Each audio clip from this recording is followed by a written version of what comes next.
আশা করি সবাই ভালো আছেন, আমিও ভালো আছি। এই মুহূর্তে যদি আপনারা দেখেন টেরা লুনার পর এফটিএক্স এর পর যে সর্বোচ্চ ক্র্যাশটা হয় সেটা কিন্তু মান্ত্রা কয়েনে হয়, এবং গতকাল রাতেই কিন্তু আমি এই বিষয়টা আপনাদেরকে সচেতন করছি। এবং গতকাল রাতে যখন মার্কেটে ক্র্যাশ করা শুরু করে তখন $2.5 কাছাকাছি ছিল মান্ত্রা কয়েনটা, তখনই কিন্তু আমি এই পোস্টটা করি। এবং অনেকেই আপনারা এই জায়গাটাতে দেখছেন, এবং ওই জায়গাটাতে যারা দেখছেন হয়তোবা অনেকেই এই জায়গাটা থেকে সেল অফ করে বের হয়ে গেছেন।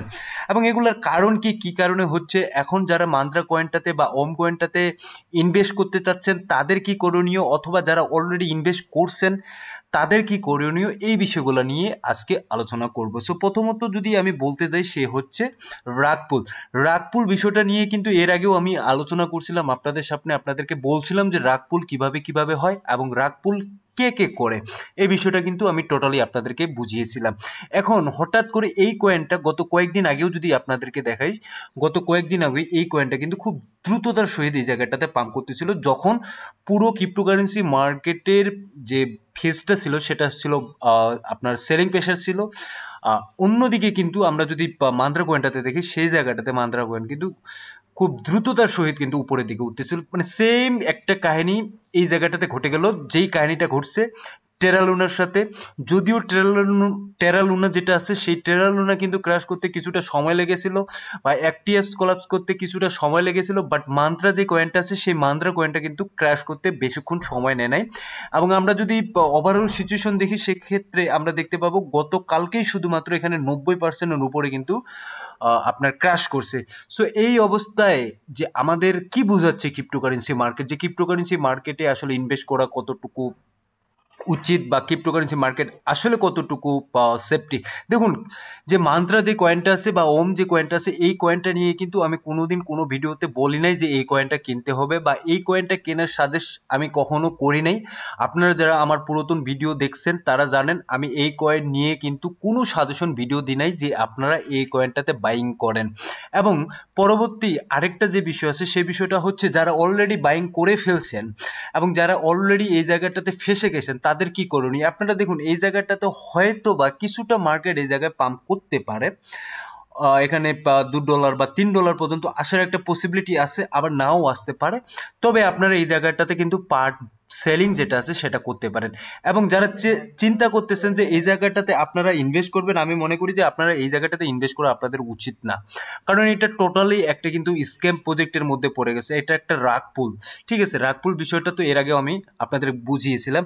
সো এখন কথা হচ্ছে এই জায়গাটাতে যে রাগ পুলটা হইলো, এই জায়গায় কিন্তু যে উনার যে সিইও আছে মান্ত্রা কয়েনের, জেপি মুলিন, উনি কিন্তু যেটা বলতেছেন সেটা হচ্ছে যে এটা এক্সচেঞ্জের দোষ, যেগুলা এক্সচেঞ্জ আছে সেই এক্সচেঞ্জগুলার উনি কিন্তু এই জায়গাটাতে দোষ দিচ্ছেন।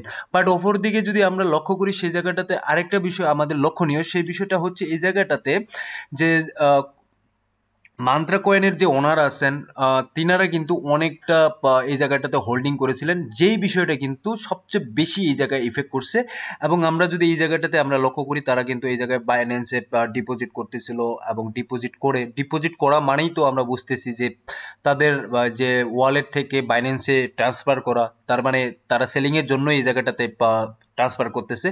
এবং তারা কিন্তু এই জায়গাটাতে খুব দ্রুততার সহিত এই জায়গাটাতে তারা সেল অফ করে বের হয়ে চলে যায়, যেটাকেই সহজ বাংলায় বলে রাগপুল। এবং সেম জিনিসটা এই জায়গাটাতে ঘটছে। এবং বারবার যে জিনিসটা আমি আপনাদের উপর গুরুত্ব দিই, এই আমি যদি আমার প্রথম দিকের ভিডিওর কথাগুলো বলি, সেই ভিডিওতে কিন্তু আপনাদেরকে একটা বিষয় আমি বলছিলাম। সেই বিষয়টা হচ্ছে যে দেখুন, মার্কেটে যে হোল্ডার সংখ্যা আছে এবং কে কত পার্সেন্ট এই জায়গাটাতে হোল্ডিং করে, সেই বিষয়টা কিন্তু আপনাদেরকে অবশ্যই লক্ষ্য রাখতে হবে যে কোনো একটা কয়েনে আপনারা যদি ইনভেস্ট করতে চান।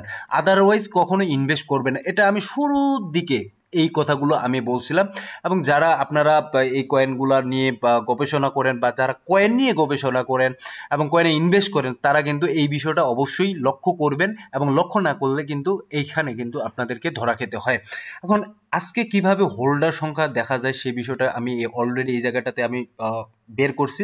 এবং আপনারা যদি হোল্ডারের এই জায়গায় জিনিসটা দেখেন, সেই জায়গায় আপনারা দেখতে পাবেন এই মুহূর্তে কিন্তু যে এক জায়গায় 14%, 11% হোল্ডিং আছে। তবে সবচেয়ে বড় যারা হোল্ডিং করতেছে এই জায়গাটাতে আমরা যদি দেখি, সবচেয়ে বেশি হোল্ডার এই জায়গাটাতে যদি আমরা দেখি, এখন পর্যন্ত 50%-এর উপরে হোল্ডিং করতেছে কে? Mantra coin. সো এই যে হোল্ডিং করতেছে তারা, তো এই জিনিসটাই কিন্তু আমাকে সবসময় বেশি খটা দেয়, যে যখন টোকেন আনলকের বিষয়টা আসে, টোকেন আনলকের বিষয়টা আসলেই কিন্তু আমার মনের মধ্যে একটা খটা সবসময় থেকে যায়, যে কোম্পানি যখন হোল্ডিং করতেছে তারা যে কোনো মুহূর্তে এই জায়গাটাতে সেল অফ করে কিন্তু বের হয়ে যাবে, ঠিক আছে? সো সেম একটা কাজ হয়ে গেছে কিন্তু মান্ত্রা কয়েনের সাথে।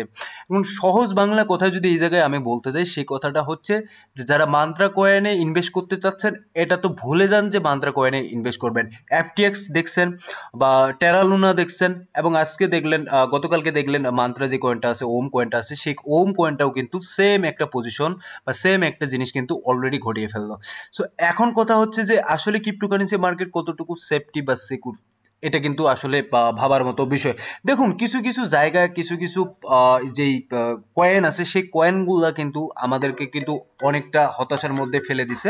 এবং কি আমরা ওই কয়েনগুলোতে যদি দেখি, সেক্ষেত্রে আমরা দেখতে পাচ্ছি যে কয়েনগুলো কিন্তু কন্টিনিউয়াসলি এই জায়গায় কিন্তু আপনার নিচের দিকে আসতেছে এবং নিচের দিকে ফল ডাউন করতেছে। অনেক কয়েন আছে যেগুলো গত 4 বছরেও কিন্তু 99% বা 80% বা 90% এই জায়গাটাতে দাম করছে।